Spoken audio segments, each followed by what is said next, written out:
Imagine this. You're sitting in class, or you're sitting at home, maybe even you're out doing something with people, and suddenly you become not present and you get consumed by your thoughts. Suddenly you start thinking about what that person said, how that person looked at you, what that person thought of you. Maybe they were judging you. And now you start to get anxious because you don't know if you did well or not on that test. You don't know if you look cool when you're walking down that street. You don't know if you're going to do well in school and what college you're going to be able to go to with the grades that you have. And you don't know if your parents are proud of you. You don't know if you're on track for the right thing. You don't know if you're doing what you're supposed to be doing now in order to ensure that you're on the right track for success. And you start to get these anxious thoughts. You start to feel your heartbeat rise. And you start to get a shallow breath. You know the feeling. And I'm sure you feel it a lot more than you'd like to. You know, actually, to crush anxiety, to get rid of it, we can use the symptoms of it, what we feel, what happens when that anxiety comes up into our body. We can use the symptoms in order to flip it, to reverse it. So, how are you breathing when you're anxious?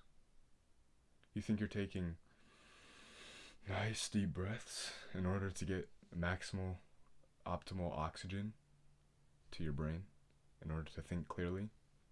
Studies show that when you take deep, long breaths, your brain is getting the oxygen it needs, and so you're able to think sharper, think clearer.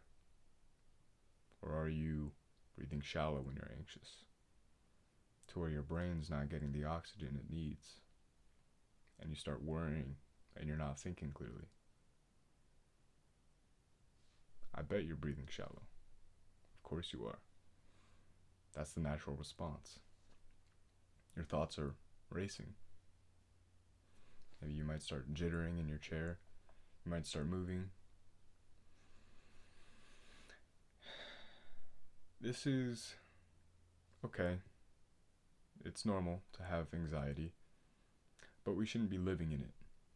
You see, the problem is a lot of people get this. They feel the symptoms, they feel the problems, and it keeps happening. It keeps happening. It keeps happening. They think about the same situation. They're dreading the day where they have to take the test. Dreading the day where they have to leave, move out, whatever. Because they don't know what the future holds. I mean, it is a survival mechanism in one hand, because as humans we've evolved to withstand the harshness of nature. So, we've been given these impulses to stray away from it. These bodily symptoms that let us know something is coming toward us. We're in danger. We need to get away. We need to run. So, next time you have anxiety, the next time you feel your heartbeat rise, the next time you think about talking to that girl and you're thinking about cowering away, or the next time you really want to say something, but you don't have the guts to, and you're getting anxious about what people might think of you, breathe deep. And breathe enough to where you can get enough oxygen to your head to be able to think clearly. Feel the anxiety and say it out loud. And say to yourself, right now, I'm anxious. Right now, I'm stressed. But I feel it, I bring it out, and it has no power over me. This anxiety is simply a natural response to what I'm about to do. But I am allowing myself to feel this in order to overcome the obstacle and become a stronger version of myself. It's not that people who seem confident, who seem smooth, who seem like they're fearless, it's not that those people don't have anxiety or stress or fear. It's that they feel it, they recognize it, and they do the action through that feeling. They continue to do the action with the feeling. It's that simple. It doesn't go away for them. They don't have special powers. They simply decide to push through, and with that anxiety, with that freaking racing heartbeat, they still do it. They still make the choice to give everything they have in the moment, to step up to the plate.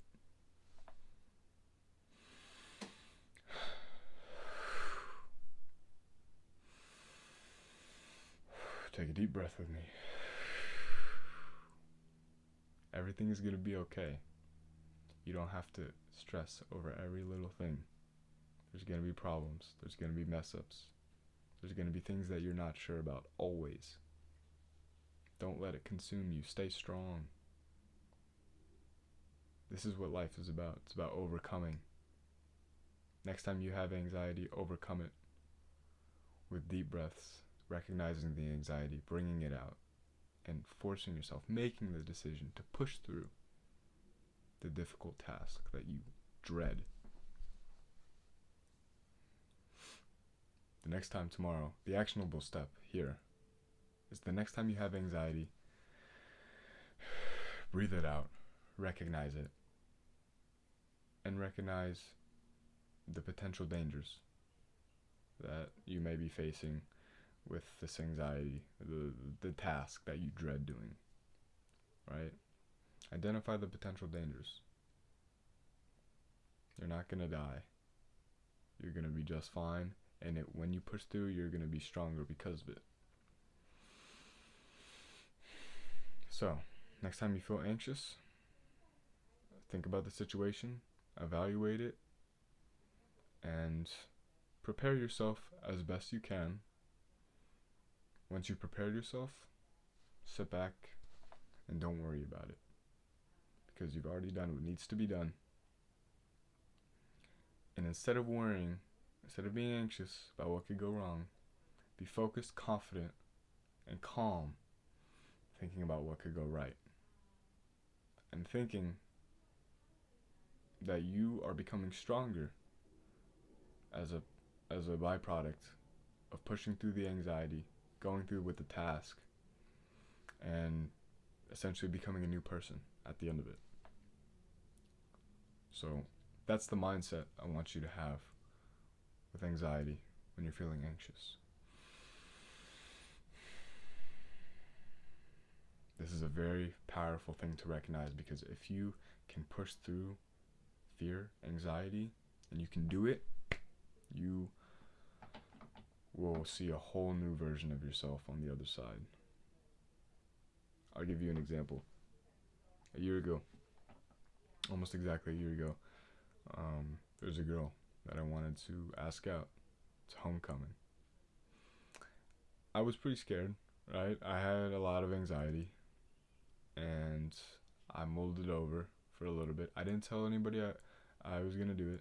I didn't tell anybody. I didn't want to be that guy that told everybody he's gonna do this, he's gonna do that, and then nothing happens, right? So I just kept it to myself, thought about it. I was like, you know what, I'm gonna do it. So I go down there where this girl's sitting, and it's a courtyard. It's in school, right? And everybody's we're all just hanging around, whatever, talking to my friends, and I think I'm all cool, right? I think I'm the man, right? So I say to one of my friends, I'm like, hey, watch this. So I go sit down next to the girl. I'm like, hey, can I sit here? She's like, yeah, of course.